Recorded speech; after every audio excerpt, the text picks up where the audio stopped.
Hey. Hey, it's summertime. It's summertime, and you're all summered out, Tym Moss. And I'm Wendy Stuart, and welcome to If These Walls Could Talk. Tym Moss, you're a regular beach bunny today. I'm telling you. Yes. Actually, I didn't realize just how much of a tan I'm getting this summer. So, yeah. Sitting in the house? Yeah, right. Yeah. Oh my God, this month I've been all over the city last month during Pride Month, you know. Hither, dither, and yonder, right? Yep. And then last week was Independence Day, was the 4th of July. Right. So what, did you have a good 4th of July? I'm so glad you reminded me. Remember before we started today, I said to you, Tim, what did I do last week? Oh, I didn't hear that. You're usually asking me. That's right. I actually saw fireworks because when they were over on the East River, I would never get to the right spot and get to see them. But I went out to Pennsylvania, and in Matamoros, Pennsylvania, I got to see really incredible fireworks. We have what's called Airport Park. It's a small, used to be for small airlines.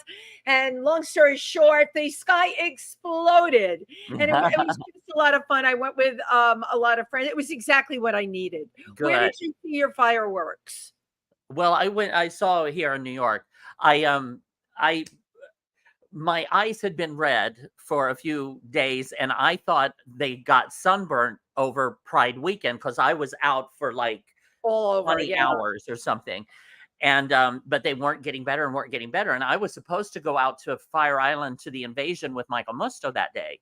And I told him, I said, I really can't go and be outside for like 10 hours today in the sun. So I had canceled on him. Well, another friend of mine who was having a party. So I called her and I said, is it all right if I pop down for a little while later? And she's sure. So she lives right on Riverside. So cool. We walked down to the park at about 9:30 and got to see some of the fireworks going off, which was wonderful. It's just, they're so big and so overwhelming, but it was really fabulous. It was wonderful. Well, they put on, I got to say, they put on quite the show. And this year, everybody I knew who lived on the West Side was able to see them from their rooftop. Yeah. I mean, how totally cool is that, you know? Yep.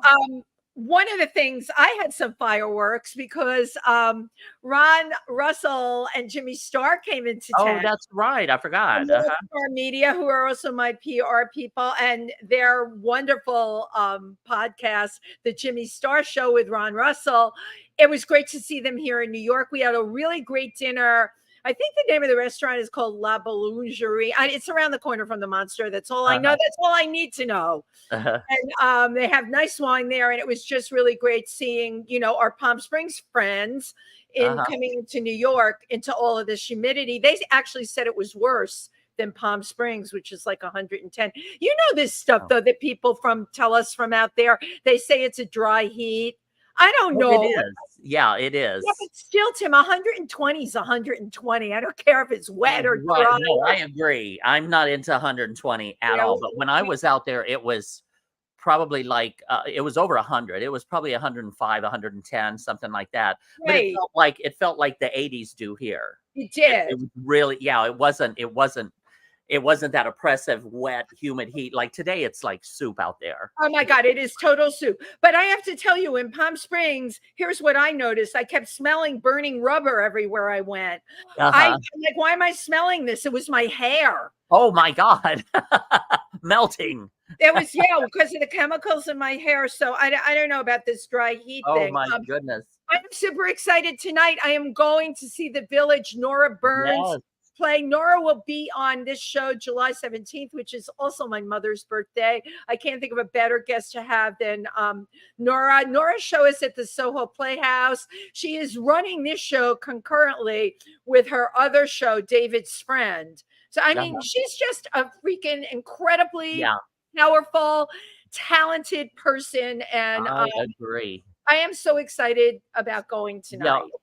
So last Friday, my cousin's niece through her husband.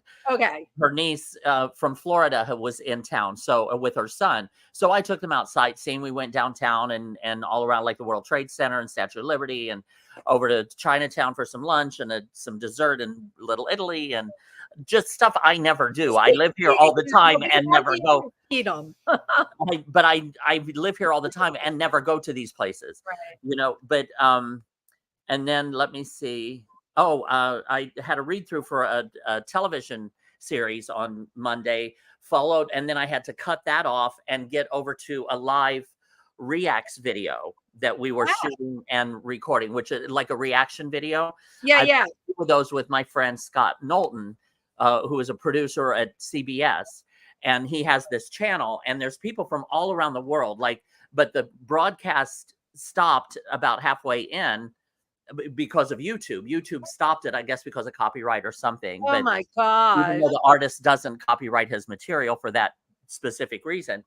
But we had people from Germany and from Australia and from the UK, and everybody's, oh no, it all cut off. It cut off on us. But they got to watch the replay. We have it posted now so they can see it. Right, and they're so all just wonderful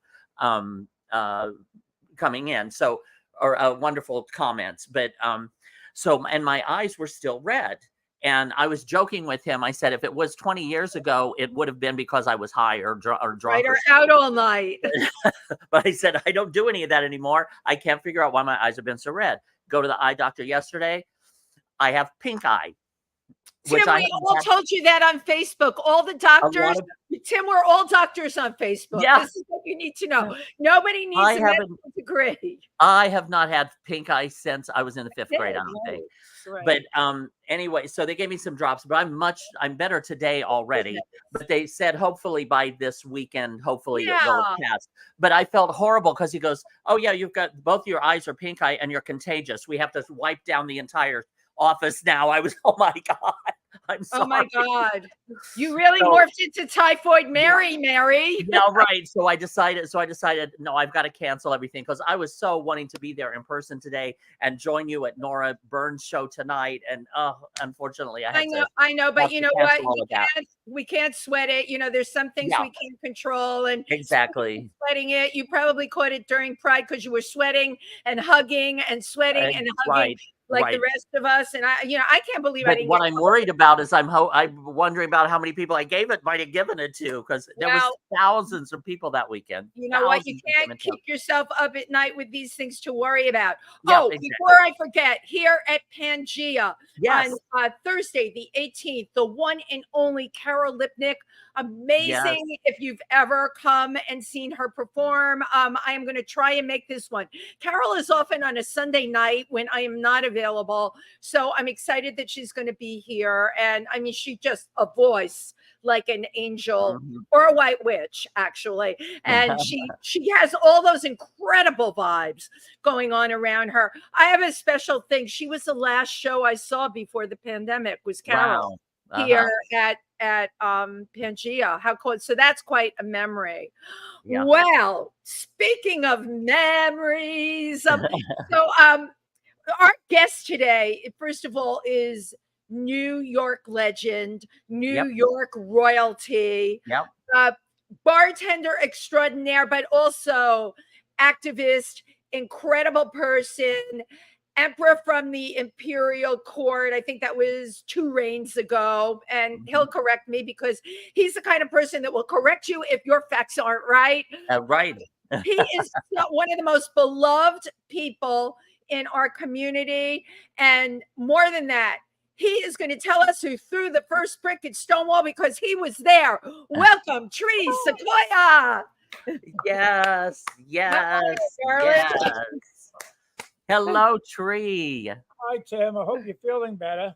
Oh, I'm feeling fine. Thank you. I'm so sorry I can't be there in person. I was so looking forward to that. It's a blessing. Tree is happy that you're not here to share your pink eye with him. And yes, right. Well, I saw Michael at the invasion when I got off the boat because I was one of Sugar's entourage. Oh, okay. And I was a little embarrassed because Pansy, when I got off the boat, told everybody, "Go, do you know who he is? He was there that night." And over 10,000 people started screaming. And I'm standing there blowing kisses to everybody going, how do I get off this island? Yeah, really. Really. Wonderful. Well, it's hard because like you were like what do they call it? The witness to the prosecution. There's not a ton of people around, and we know the story changes constantly. So like we all defer to you, Tree. What the hell happened that night? Well, there were a lot of people around. Remember, it was the 69. The drinking age was 18, and it was owned by the mafia. And if you had $2, it was 16. Come on in. They wanted the $2. Right. And we used to go there all the time.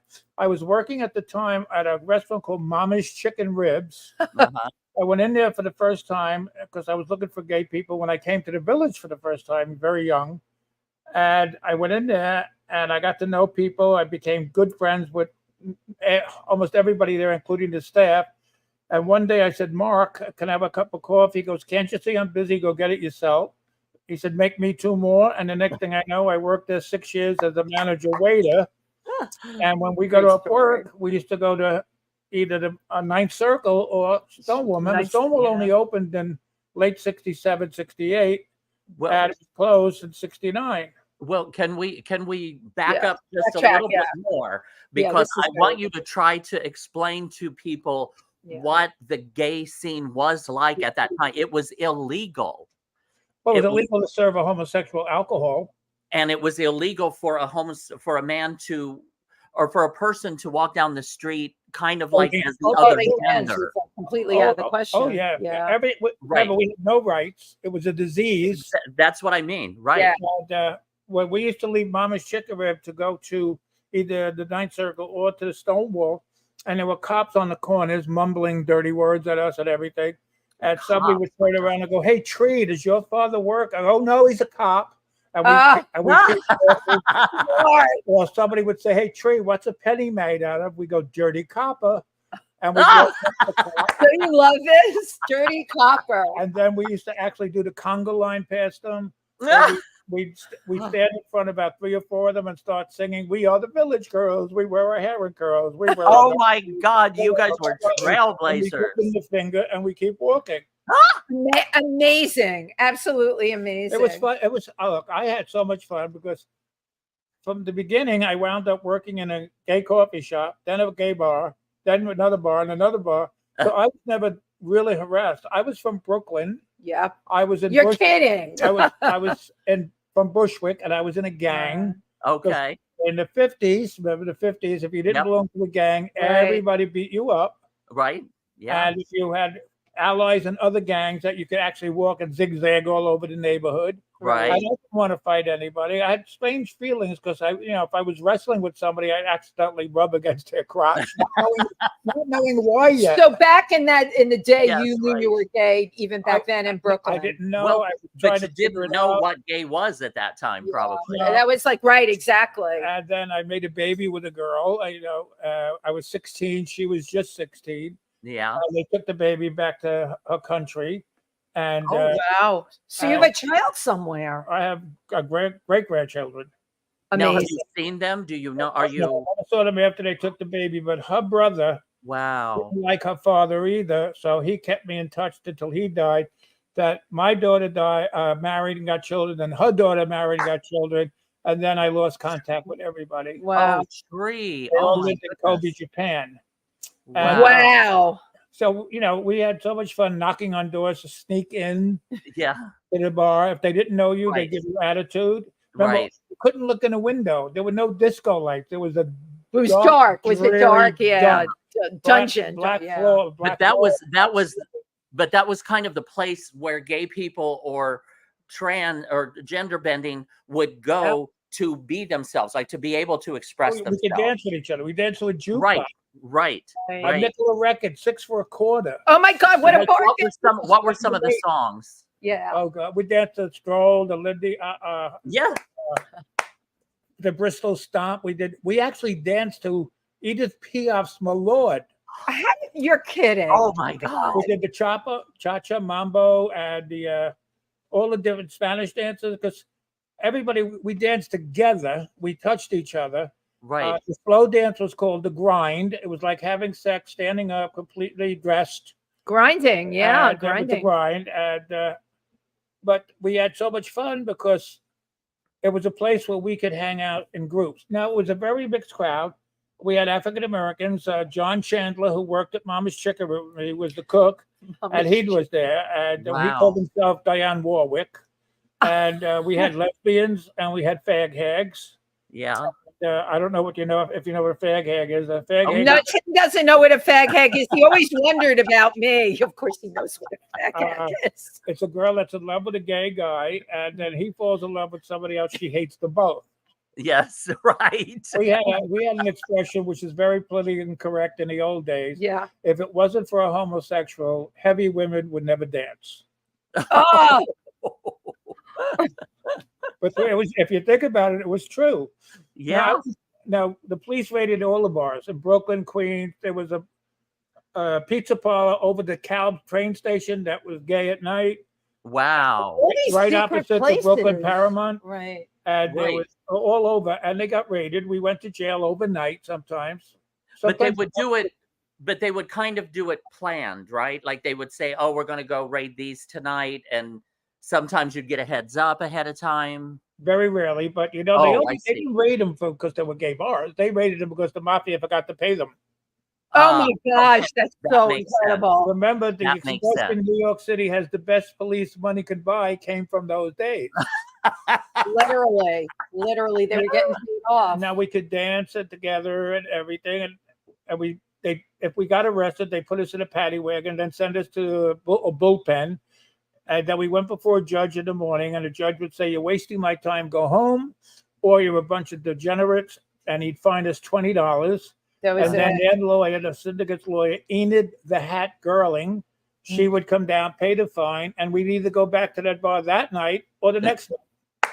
And I wanted to ask you, because when I was reading about you, I wanted to ask about Enid. Like, she was the one that always would come up with the bail money for everybody. She was a lawyer. Yeah, she was a lawyer for the Was she gay? Oh, no, she was about 1'8". She was tiny. Little, she's very little short. Enid. Very short. And she always wore crazy hats. That's why she was known as Enid the Hat.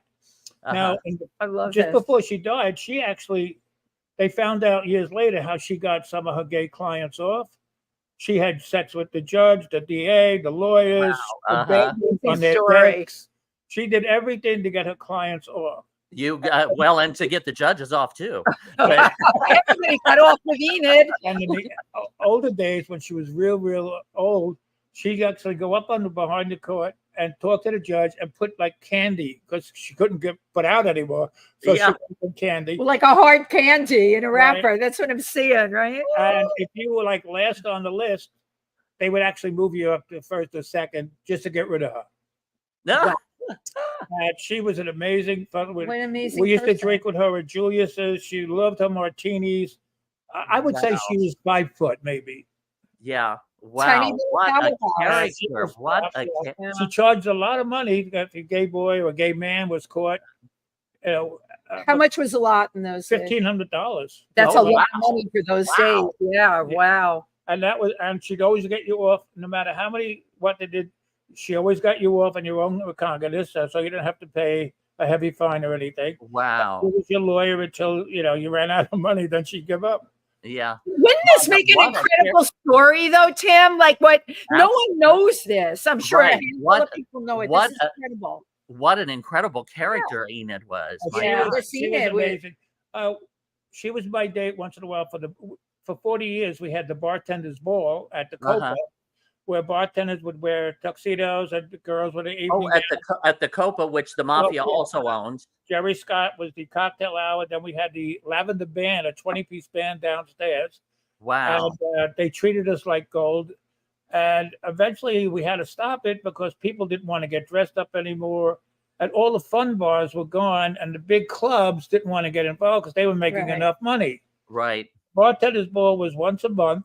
We go to a bar. They give you reduced prices. And we give out crazy awards like worst bartender, good bartender, and everything. And then eventually we went to Atlantic City. One year we went to Atlantic City and we booked as a bartender, the Bar Association of New York, Barney, B-A-R-N-Y. And they thought it was lawyers coming until 2 buses pull up with drag queens, Liza Glover. And the Claridge actually sent a memo around about us the following year so they wouldn't let us in again. Oh my God. It was so much story. fun. And then we did a Fire Island weekend, Monday and Tuesday. We got reduced rates for everything. And it was a lot of fun. And then little by little, we lost people with the AIDS pandemic. I was on the one of the board members. But the hard thing was I had to run New York City and give out flyers to all the bars and sell tickets, where Johnny Marino stood behind the bar and sold them on Fire Island. I ran around like a kid, Right.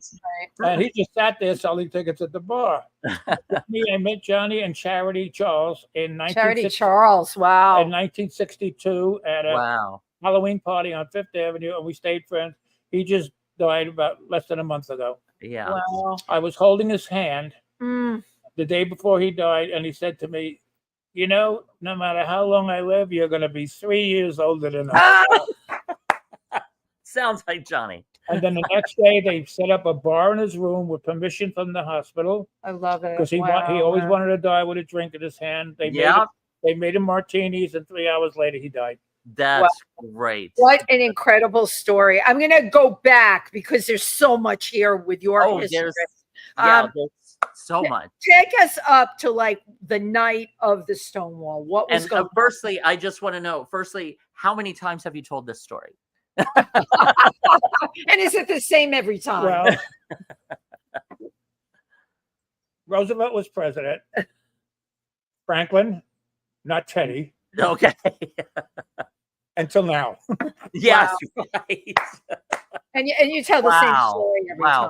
And the funny thing is, like, there are a lot of people that were there that don't want to be bothered anymore. Right. My friend Charlie, his lover, said, "No, stay away from that crap." Bubbles died. Frankie died.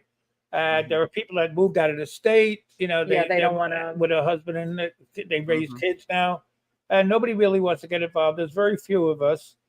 But I think there should be a lot of people left around the country that were there. I was in dancing with my friend. And you were actually in Stonewall dancing. You were inside, right? And this was June 28th, 1969. I was in there dancing with my friends Charlie and Frank. And remember, where this visitor centers now is the original entrance. We went in a hallway, and there was a book, and we signed the book. I was Fenwick Fingernail. People would write Queen Elizabeth. I love it. No one used their real name. Nobody used their real name. Nobody carried me. If I would have got killed, my mother would have never known I was dead. Right. Georgie Wolfgirl, Donabella Beach. It's very anonymous. And then there was an arch in the middle of the room, and at the other side where the bar is now was just the dance floor, tables and chairs, where we did the line dances and the we had so much fun. But all of a sudden, in the other room, we heard this queen. We called him Gypsy because he used to wear opera gloves and always said a woman should never leave his house without his gloves. I heard him scream at the top of his lungs, "Don't touch me, my husband's a cop." And we said, another raid. But we didn't know it was going to be the raid of all raids. Right, the raid of It wasn't the neighborhood precinct as usual. That was the police headquarters, Five Squad, after the mafia owners, and they were selling horrible liquor. And they came in and they threw drugs on the floor, said, step on that. And people said, no way. Oh, my God.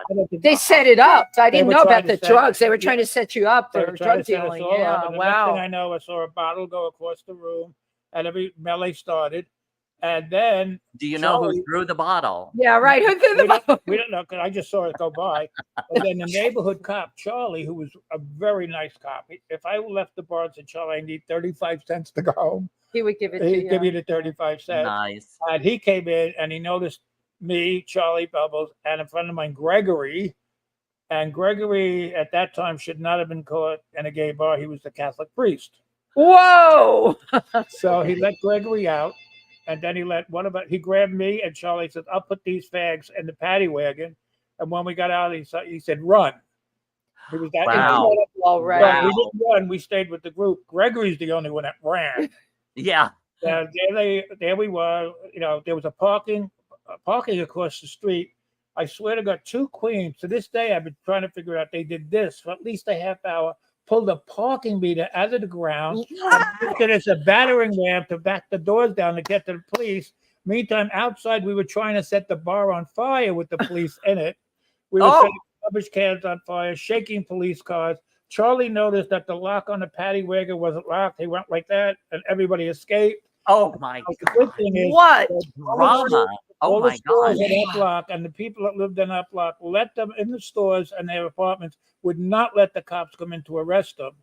Right. that The was- neighborhood stuck together. And that Wow. was 1969, and now we have gay bashing in 2024. Yeah.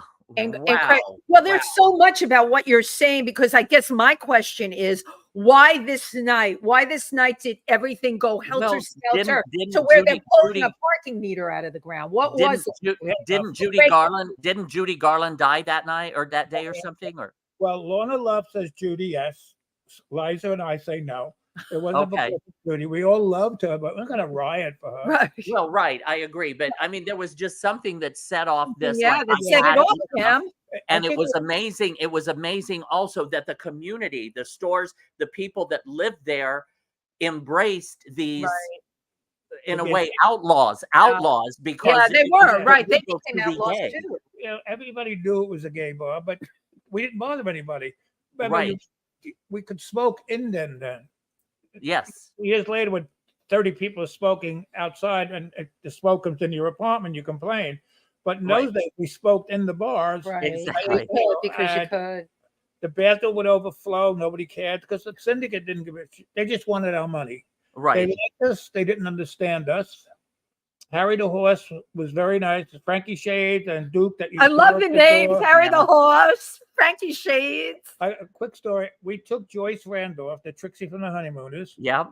to Rayo's Yep. in East Harlem. Yeah, right up at 116th or When we got 115th. there, Yeah. Jim and Kathy go, "Oh, Joyce, this is Frankie and Frankie Jr., the owner. That's roast beef, and this is Vinny the Vest. This is Keys." She said, "Tree, I was biting my tongue not to laugh." Vinny the Vest. And then we get it. We're eating, and this big, heavy guy with a white on white shirt with gravy stains on it comes over, goes to her. "I know you. I watch your television. You're very funny." And he touches it, he does this to her on the shoulder. And he said, "Frankie, buy them drinks." She said, "When I got home, I had a little black and blue." Oh, he touched her so hard on the shoulder. Great. Oh my God. I lost Joyce just after her 99th birthday. Oh, Amazing stories. Like but see, that's when the mafia was the mafia. Like, yeah. And they found out again that there was money in the gay community, and that's why, not that they were necessarily moral about like trying to help our community or anything. They wanted to make no, money. I don't think they just cared about whatever money was in the community. So what happened like in the weeks following? Well, like, I always what was say- the political Oh, I landscape? want to hear the rest of the night. What happened the rest of the night? The mafia knew we had money long before Macy's and American Express, and they Right, wanted it. exactly. We couldn't go to regular bars. People wouldn't serve us. Right. Wow. We were just Wow. saving up for the gay They bars. go into a bar and Yeah. say, "You're now our partner. We're turning your bar gay." And if you disagreed, you didn't get 50%, you got 30%, and you got threatened. But remember, the Stonewall was a burnt out bar. Bonnie Stonewall Inn. They came in, painted everything black over the wiring, the burn holes, and opened up Amazing. a Stonewall. Wow. Wow. Half the time the water didn't wash. They used to wash the glasses in a tub. Yeah. It was so How unhealthy. sanitary. It was so unhealthy. A lot of restaurants, Waverly, the restaurant, Yeah. they Same had no thing. running water. And Wow. we had places to go. We had a community. Yeah. We could dance with each other. You know, we could Yeah, party. exactly. And see, that would be so amazing to again, in a society where you're not allowed in public To do to be anything, yourself, right, to right. actually walk into this room with other like-minded people, Right. and that would just be overwhelming to Oh, it was. find And each then you other. got nervous. Some guy would be staring at you, and you go, "Oh my God, he's looking at me. Is he going to beat me up?" Because they looked like masculine. Because remember, you couldn't be Right. screaming queen in those days. Right. So we'd be nervous wreck, and then we didn't know he was gay also. Yeah. You'd just be worried. But we Yeah. had our little group of friends. And after Stonewall, we'd go to Mama's Chicken Rib and hang out till 7 in the morning. Where you used to work. And we'd hang out till 7 in the morning. And then sometimes I just moved in my apartment in 1968. So people would come over my house at 6, 7 in the morning. We I play love it. What a charades. time. We What- play Charades, I charades. love it. And then my neighbors would be screaming about the noise. And my friend John Chandler, the African American, would go over to the window and go, "Shut up, or I'll move in your neighborhood." What a time! What a time in New York! We had so much fun. How many my of those goodness. people that you were partying with, because people were closeted in those days, how many of them went on to like marry women, or None of my friends. none of your friends did? One was married to a woman. His twin brother was gay, and he came out eventually. Okay. And then they were the first. Pat, a bunch of them were the first to die of AIDS. The first two people to die of Wow. AIDS was Brandy Alexander, the drag queen I from remember. the 82 Club. I remember. Right. And Club 82. Jeff Cullen, who owned company on 2nd Avenue. It was called Cancer then. They did not know it was Grid. AIDS. They called it Grid. And then eventually, then we found out this would be, you go to a restaurant, your favorite waiter's gone, and people were just like disappearing. Like in Julius's, they had a cook named Bobby Flood. We called him Puddles because he was so short. He was too short. He wasn't a flood. He was a puddle. He was too short to be a flood, so we called him Puddles. And when they found out he had AIDS, they had to tell him he can't touch food anymore, and because everybody was a nervous wreck about hugging people, touching people. I remember, right. Well, we didn't have the facts at that time. It was kind of like when COVID first hit. Exactly. It was spread because that was like PTSD. Did you suffer from that during COVID? Like the similarities of... Well, I had COVID at the very beginning, February, March, and I went to the hospital. Beth Israel, the doctor said, stay home for 2 weeks. I stayed home for 3, and everybody kept knocking on my door, and I'd open the door. There was food on the floor, or I'd call restaurants, and I was fine after that. But during the AIDS epidemic, they had no medication. And we could tell by people, their skin started turning like beige. Yeah. And they got thinner. Well, that was a wasting syndrome, and then the KS lesions. And then lesions. We'd see them come in for a drink, and all of a sudden, poof, they were gone. We knew. Oh, my God. Oh, my God. I always tell people in my interviews, I lost thousands of friends, acquaintances, and customers. Yeah. Yeah.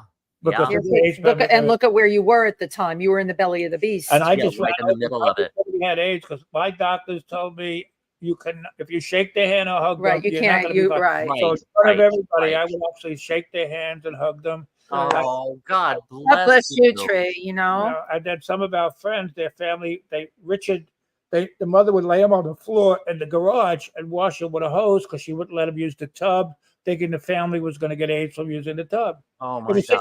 Time. We were forbidden to go to his funeral. Wow. But everything happens for the best. Eventually, you come out of it. You get closer to the people you're with. Because I never call my customers. My customers, if you've ever noticed, I always say my kids. Yeah. If you're 65 years old, you're my kid. Because I'm 85. So they're kids to you, right? I go, hey kids, everybody's a kid. And some people like Jason Dull and them call me dad. Patty Baker calls me mom. People call me Auntie Oak, and the owners of the they're bar, all way younger Granny, too. always Granny. Hey, Granny, come here. Only one person gets to call you Granny, though. Right. Only the owners of the bar. Yeah. When a customer calls me Granny, he gets that much alcohol in his drink. Now, are you known for remembering what your customers like to drink? Are you that kind of bar where a person walks up to the bar and you know what to make them? People hate my memory. HBO took me on a tour of the village. We walked around, and they were telling me somebody told us that 20 years ago, this was a restaurant. This was, I go, no. This was a gay bar 40 years ago. I took them all over the village where there were lesbian bars, parlors. Oh my God! The Bohemian, which became the Barrow Street Ale House. We used to eat at 17 Barrow Street, which is now one of my land. Oh yeah, my God! Wow. And up the block, the Sea Colony was all a lesbian bar, and now it's 4 or 5 restaurants. It's a laundromat and an art bar and nothing else. So they were shocked at my memory. Well, yeah, because you were probably telling them everything. They had young producers probably working on it that only read. You are the real deal. Exactly. You were there. The very beginning. The fun thing was the Ninth Circle. I was working at Mama's Chicken Rib, and my friend Don Clover was the bouncer there, and he didn't have a day off in 6-7 months, so they asked me to cover on a Monday and Tuesday. So I didn't call myself a bouncer. I called myself an attitude adjuster. And I would sit at the bar, And as people come in, they go, where do you live? And if they lived in the area, you want to buy cable? Oh, let's do cable. I would sell cable TV Stop. at $15 a sign up and making money at the bar. And You then, had a little side hustle. oh, yeah, I was You had like, your side That's hustle great. going on. the owner of the bar came over and said, everybody likes you. We're going to make you a bartender. I said, Bobby, I don't drink and I never made a drink. He said, you're going to learn to do both. But how And cool. that was 57 years ago. Wow. Wow. Isn't that something? And I learned how to bartend and I loved it. Ninth Circle it was a ninth circle of hell. It was a very famous steakhouse that business started slowing down. They turned it gay. I was on the door and Janis Joplin would come in all the time to see the owner. They smoked pot together. And as soon as she walked in the door, I go, hey, Bobby McGee.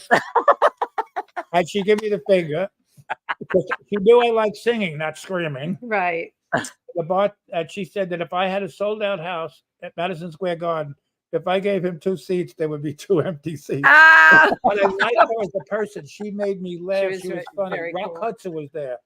Peter Allen, he wrote a song about the Ninth Circle called Just Wow. Ask Who's in There. Waylon Flowers, he came in to do a show for me because I couldn't make his show.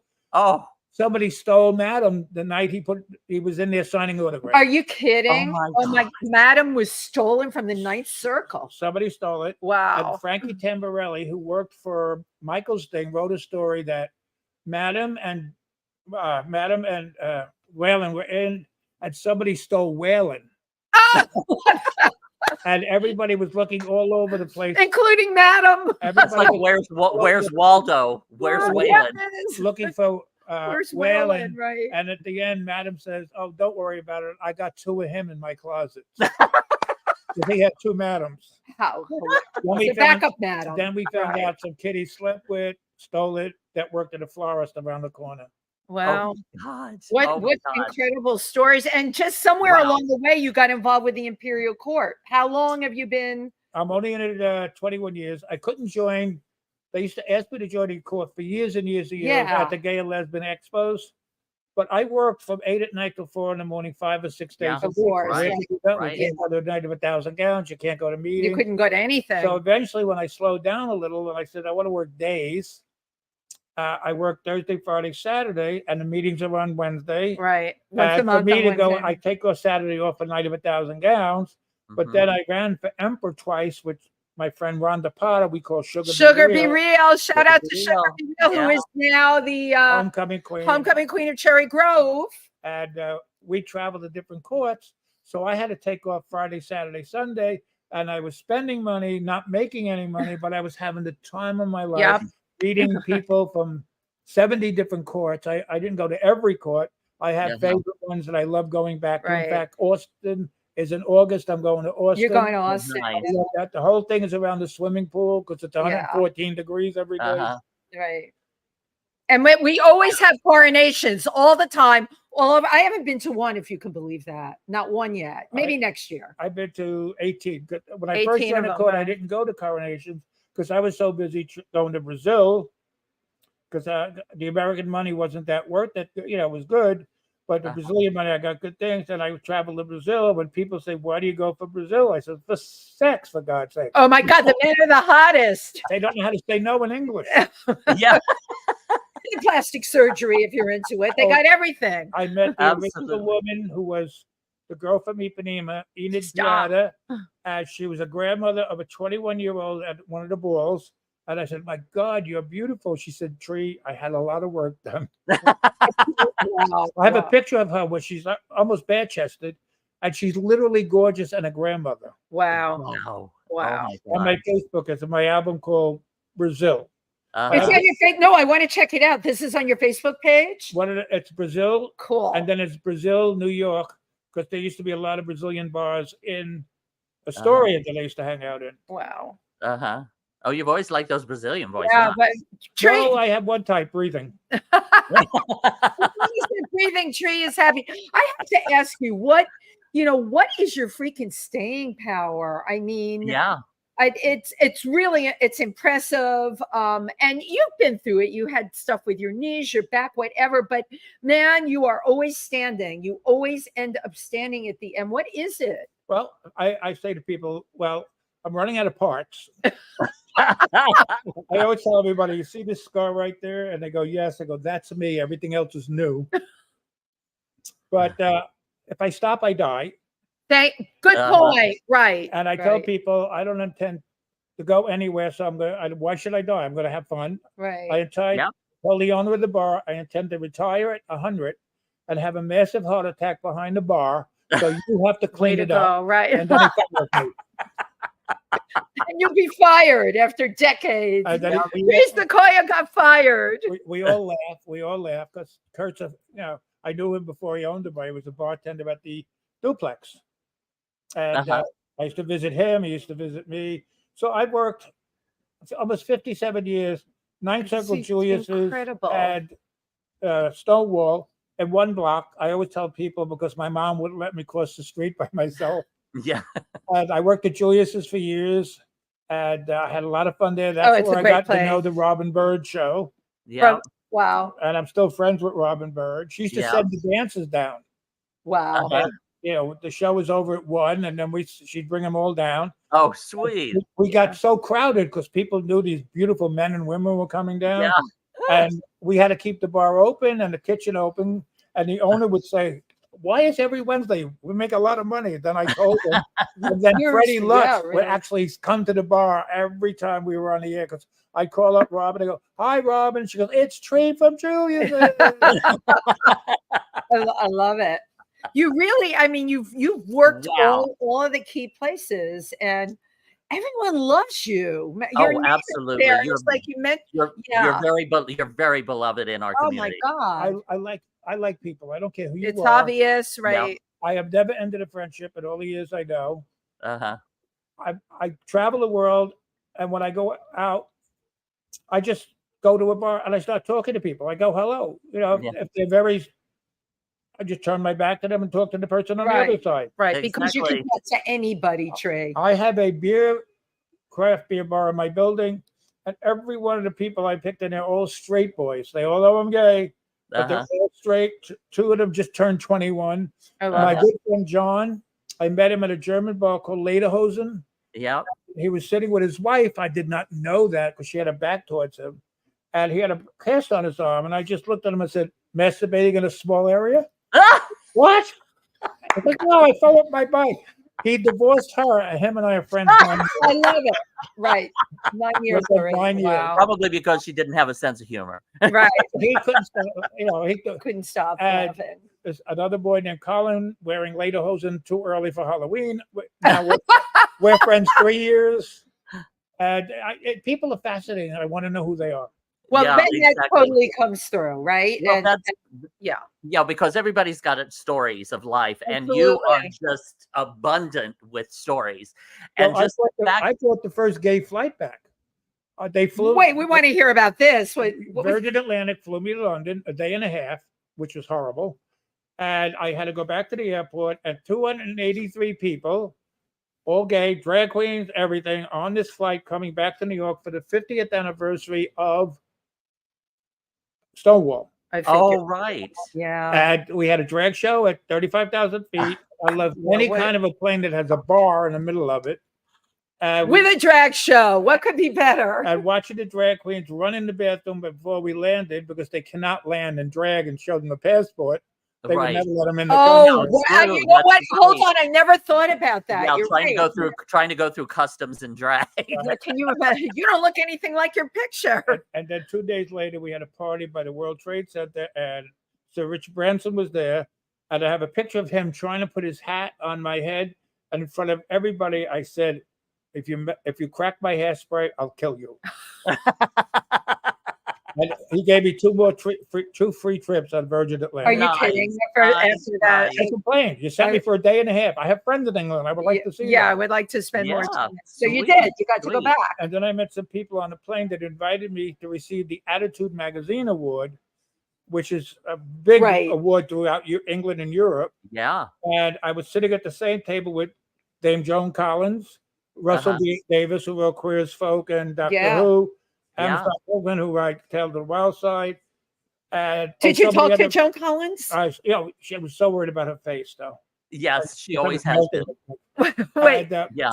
Peppermint was there, and Oh, Peppermint fabulous. says to me, "Have you met Taron Egerton?" I said, "No, but I want to."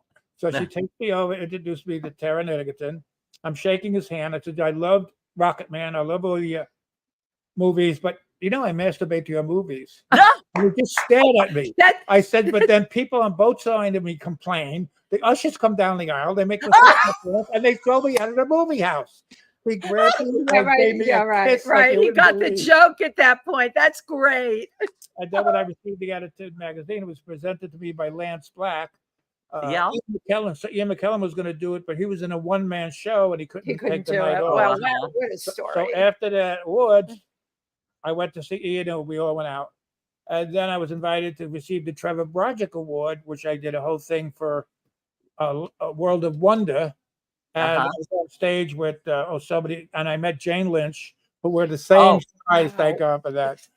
Eye to eye. Her and Judy Oh, Golden. I love it. Really? Look at eye to eye. Wow. And people always say you had a great life, and I say it's not over yet.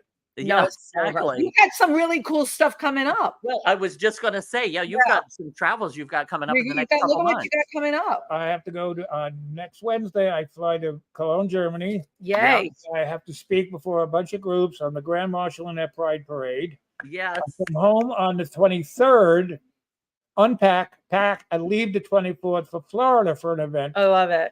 And then in August, Copenhagen, Denmark. Yep.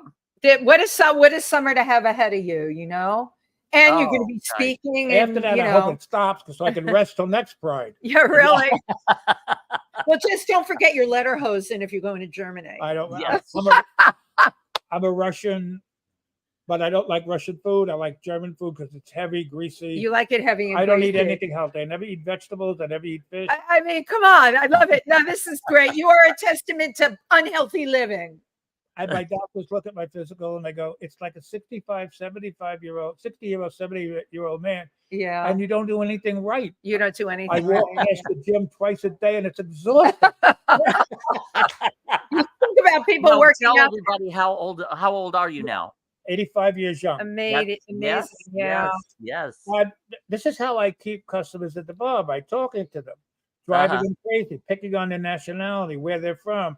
Like if they say we're from New Jersey, I go, "Oh, I'm so sorry. I went there twice last year." They go, I never got over it. "Did you like it?" I go, "No, it's closed." I'll pick on, and they know I'm kidding, so they don't get mad. Right. And you have a way, of course, of talking to people, which is what is so endearing. And I have a son. That's what makes a great bartender. Yeah, absolutely. There's a cutout piece of wood that it says "laugh," and I live by that. No, Yes, that is the truth. Yeah, You have that whole banter down, Tree. If it wasn't for skin cancer from my youth, my dermatologist says you have baby skin. Right. And she tells the people, she goes, "You know why he looks like that? He doesn't give a shit about it." Yeah, right. But you also have incredibly thick hair. I mean, you're blessed. And I haven't worked since the pandemic, and then my knees, and then my back. I can't wait to go back. Well, tell us about the knees and the back real quick. Well, during the pandemic, I had my one knee done. I remember 10 years ago. Yeah. And then the other knee was starting to bother me crazy. And I'm a procrastinator. They could probably fix it if I go early, but I wait till I can't put my foot down. But who wants to go? Exactly. I had that knee done. And while I was in physical therapy for the knee, I was at an event in Rhode Island.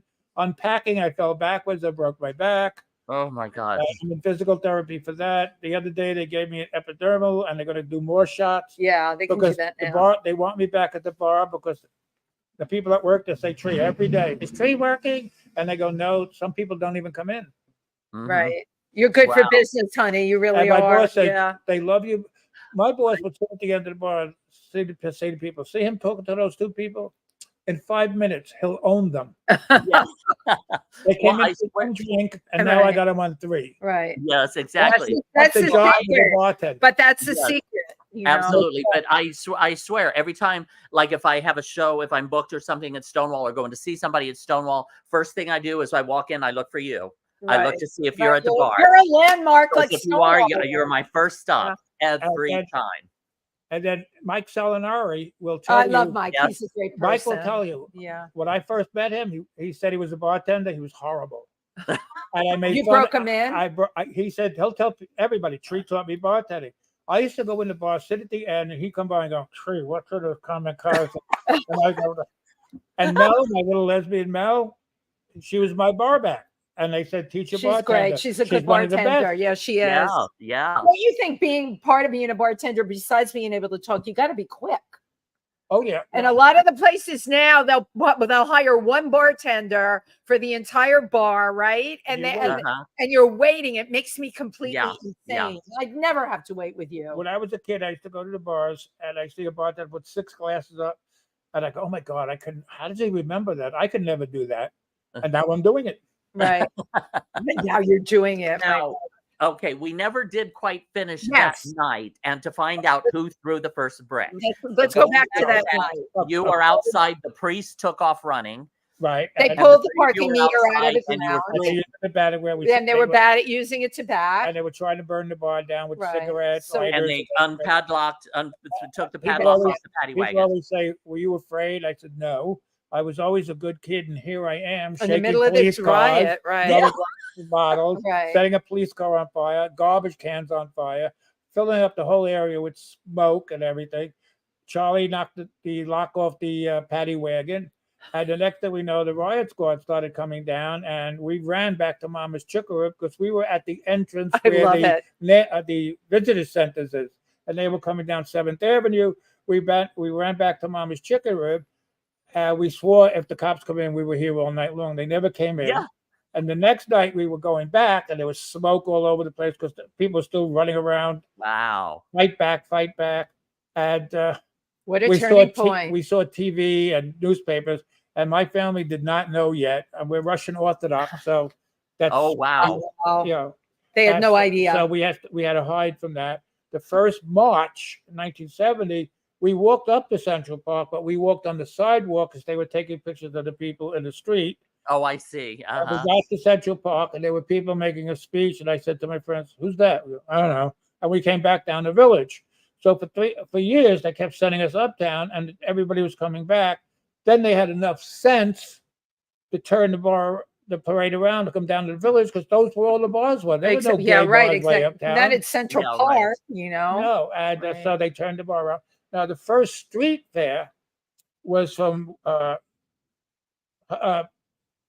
Bleecker down, and it was only gay bar and restaurant selling canned beer. And, my God. Wow. And then right by where the dugout used to be, it's called Rock Bar now.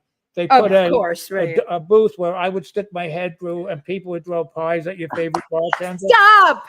They had that at Rock Bar? What year was that? Oh, this is the 70s. I love that. So great. That was right next to Badlands. Was Badlands there? Actually, a friend of mine came with 5 pies from a bakery. So I pulled the thing up, and I'm running around. He's hitting me with pies. Then as soon as I finished my stand, I went right next door, and I sat on a bench, and people would throw balls at a target. And when I fell in the water, I stayed under there a minute just to get all the pies and stuff off of you. That's great. And then I'd have to run to the bar, change, and go to work at 5:30 in the afternoon. You did it. Tree. Yeah. I really need to hang out with you more often. Right. I always tell you, invite me to places you go. If I'm free, I'm not free, but I'm reasonable. Right, because Tim loves a good pie in the face. He loves that. When was the last time you had a pie in your face? So once again, because this is a huge thing, back on that night when it all started, and the rioting started, was there a brick thrown? If so, who did it? And where was Marsha P. Johnson? And yes. History says Marsha P. Johnson threw it, but years later, she admitted she wasn't even there that night. That's what I understand. To this day, we have no idea who threw the first brick. At first, they started saying it was a high heel that broke a window. A high heel would never break a window. And there were very few trans there, because remember, Sylvia Rivera was a drag queen then. Right. She became trans later on. We would say hello to her and goodbye to her in the bar. We were afraid to talk to her on the street in case somebody from my neighborhood, could be from Ohio, and you're thinking somebody from my neighborhood's going to see me. My mother. Right. So we were Sylvia was a real sweetheart. Pat Morgan was a second after Christine Jorgensen, a sex change. She used to drive around, and if you look her up, she drove around in a pink convertible. And we called her the studded mule because she had a hairline way back here and a voice like a man. Yeah. She was a woman. So she didn't like the name studded mule. Her name was Patricia Morgan. You can look her up. Incredible. She used to hang out in front of schools with her breasts hanging out, trying to pick up young boys to the high schools. Amazing stories. We have a lot of comments, Tim. Well, firstly, our producer, Cameron Cole, he wants to know, what are your favorite memories of Marsha Johnson, Sylvia Rivera, and Stormy DeLavieri?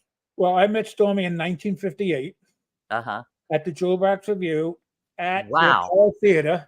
Wow. Now, the Jewel Box Review was 25 with 30 men and a woman, and you had to try to figure out who the woman was. And they did production numbers better than Broadway. Wow. With a full band.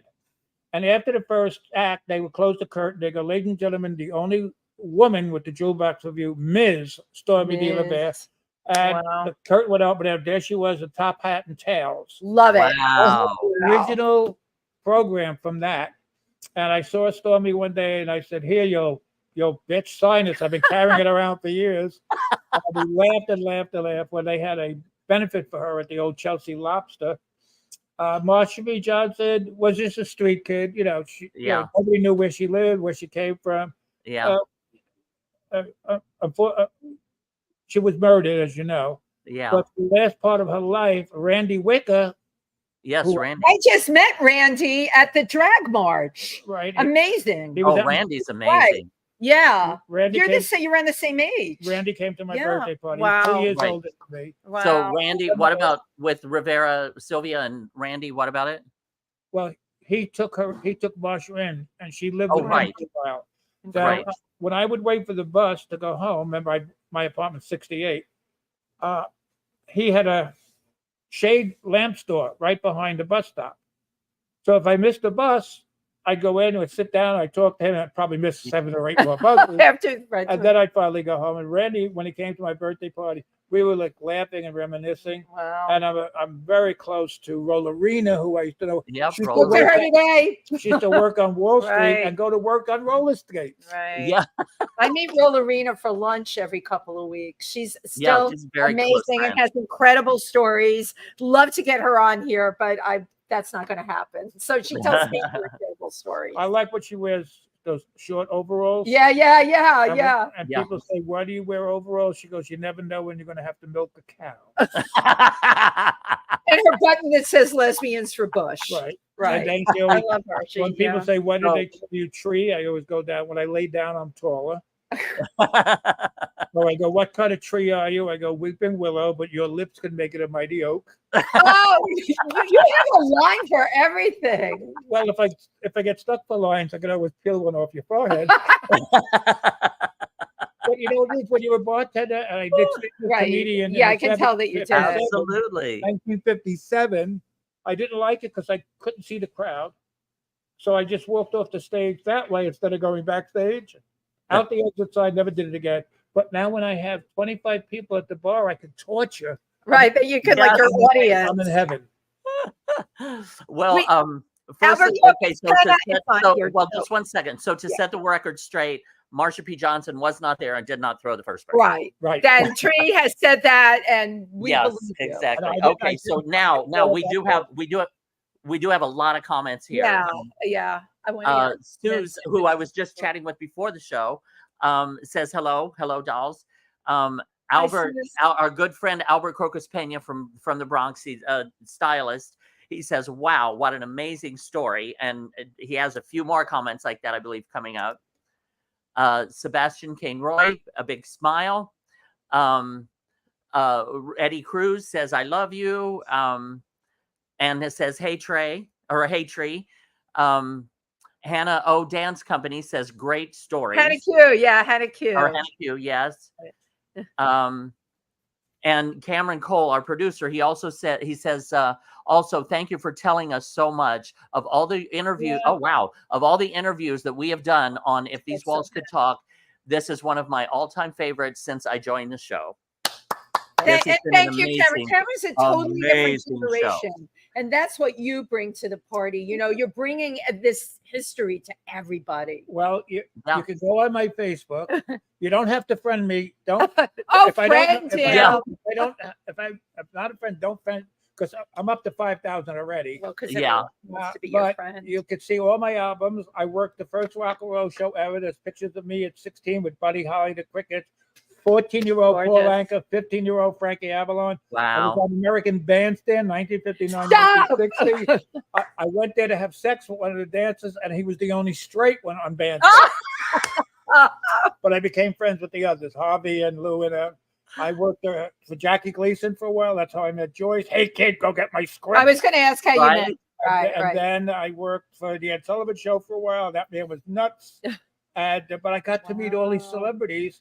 And my mother would holler at me because I'd buy a LP album for $3. Yeah, big money. in I'd those have them days. autographed. And Sophie Wow. took Wow. all of them. Piaf grabbed my tushy one day. Oh my God.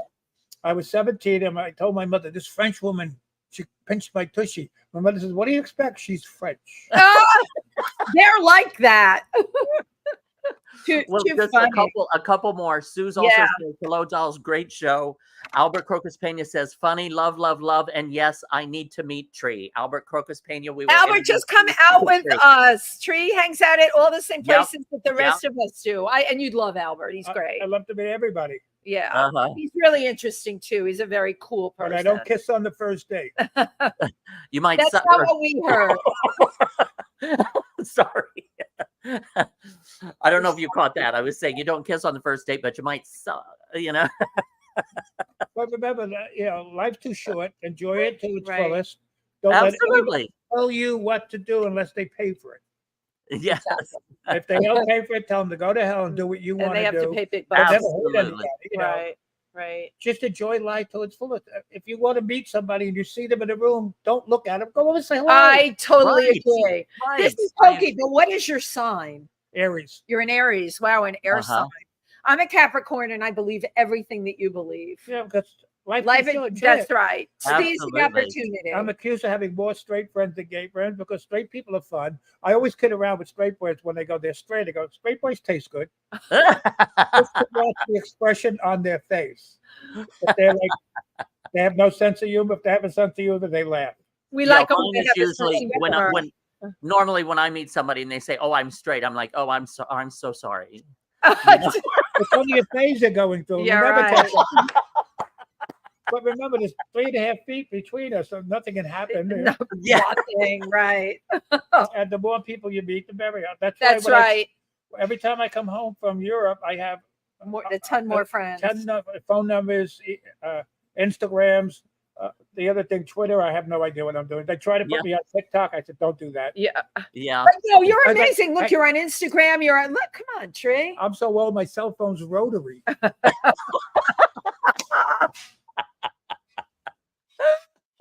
But enjoy life, laugh, Right. smile.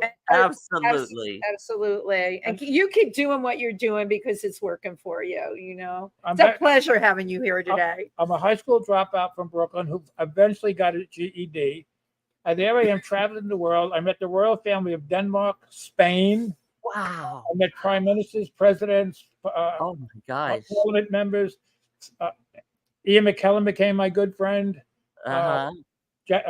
Russell B. Davis and we talked to each other. I love it. Lance Black and Tom Daly are Right. my friends. Uh-huh.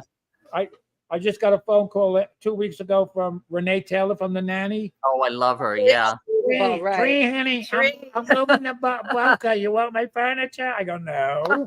But you see, Tree, you put yourself out there. You don't have a filter that says, oh, maybe I should hold back because it's so-and-so. You just jump in for it. You're Yeah. a guy from Brooklyn. No, Okay? and the thing, and you have no boundaries. It's great. and the thing is you're real. You're just Thank being you. Right. free. Yeah, you are the real And deal. I love that. On my birthday parties, you'll see pictures of Ruben Clinton, B. Arthur, Joyce Randolph, Julie Wilson at my birthday parties. You Oh never my know who's going to come to sneak into one of my Right. birthday parties.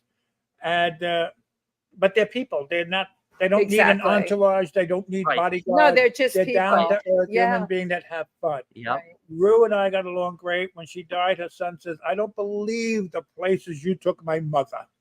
I took her to the worst, The worst strip club places. and all Yeah. that. Down and Yeah, dirty. she loved She had it. a blast. And when River Phoenix died, his manager called me up and said, "Tree, River trusted you more than his own family." Wow. Uh-huh. Because he was a singer. And he Uh-huh. said, "Like you like my voice." I said, "You can't sing for shit. Your sister's an asshole. And the girls are screaming too hard." Him and I became like that. And That was Randy, our vice president, Yeah. took pictures of him I love sitting it. on my lap. I love it. And when he died, his manager said he trusted me. Uh-huh. I told him, Yeah. "Stop singing. You're a great actor." Now, Yeah. this is all Yeah. going to be in the book, right? Oh, yeah. We can look forward to all of that. My friend that's writing it wrote the life story of Madeline Kahn and Uh-huh. a few opera singers because he works for the Opera News. And we're on chapter 7. And his publisher, every once in a while, will send him a photo from my Facebook. I go, "Have Tree explain this photo." What's happening in this photo? So Well, is there going to be a book? yeah. Yeah. They're going to use a lot of photos because I have. There's a That picture is of- going to be like War and Peace, like thicker than War It and is. Peace. It's going to be It's gonna like be Work and Peace. Barbara Streisand's got nothing on you. Well, there's one where before Paul, he was 14, but he had that big Lebanese nose. And there's a picture of Buddy Holly, myself, one of the crickets, all holding on to his. Stop. And then there's one of him standing on a chair because I was too tall for him. I have pictures of It's great some of the stuff. celebrities sitting in their dressing room in their underwear. You know, you know how I did it? I came out of the theater, the first rock and roll show ever, where at the Brooklyn Fox. I was going home, and I saw everybody going back in the stage room. So I walked in. The guy goes, "Where are you going?" I said, "I'm with them." And I went every rock Just and like roll you show. belong I there, still right? hang out with the Everly Brothers. I called their mother and father, Aunt Margaret and Uncle Ike. And their mother was the last one that died. First, Phil died, then Don died, then the mother died. The mother lived over 100. Unbelievable. Wow. I'm still friends with some of their mothers because I stayed friends with them. Uh-huh. Every once in a while, we reminisce. We see each other. We look at each other like Felipe from the Teenagers, Village. Frankie Lyman. Uh-huh. Yeah, Such incredible. Yeah, so the book will be out in a year or Oh, 2 who years. knows? Who Who knows? Okay, Yeah. we're waiting.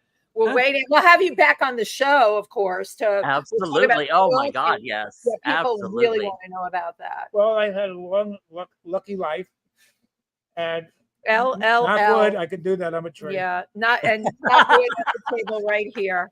Petrified wood don't burn. So it's all right. But Tree, I'm telling you, thank you so Thank you. much So for great.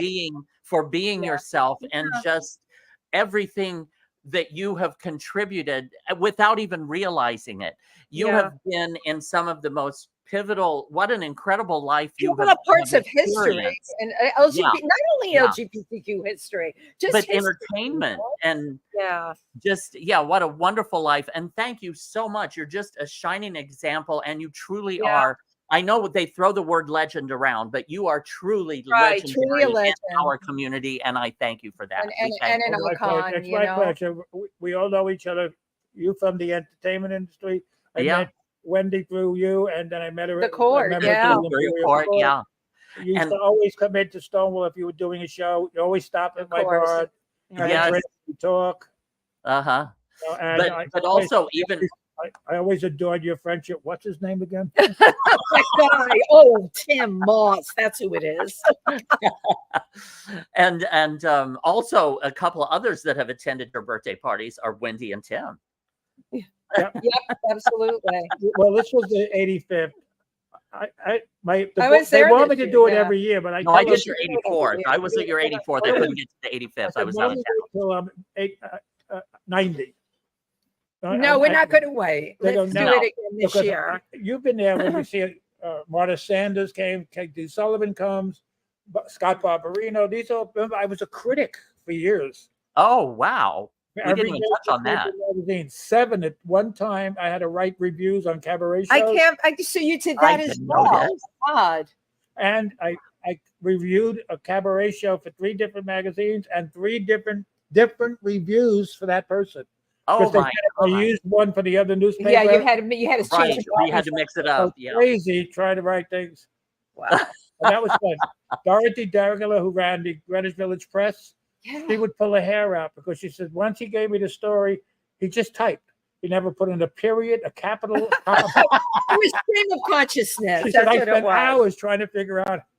But she said everything he wrote was amazing. And Albert Crocus Penna said, love me some good Tree, great show, entertaining, and super funny. And that, you know what? That is you. That wraps it right up. And generous I of appreciate heart. all the comments. Thank you. Thank you so much, Thank Tree. you. My Yes, Elmo thank- number? No, I don't. Am I going to see you at Christmas in July? That's this I'm Sunday. performing. Okay, good. Oh, Me cool. too. We're all Wonderful. performing. Please, if you're listening, come to Industry Bar, 5:00 this Sunday. It's Christmas in July with the Imperial Court. It's always a blast. And a lot of great people who are all personally my friends now. Dorothy Bishop will be there. Clover Honey is performing. And I bring an unwrapped toy. Unwrapped for a child. Toy, that's right. For a child. Right. Mhm. We have to do that. I know last year I'm like, I couldn't remember. I don't know why I had a bottle of booze with me. I'm like, no, Wendy, this isn't going to fly.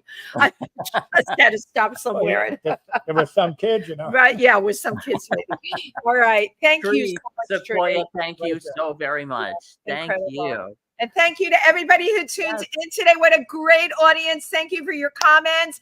Hopefully we'll see you at Industry Bar on Sunday. If not, we will see you right here next week. Bye, Thank you. everybody. Bye, everyone.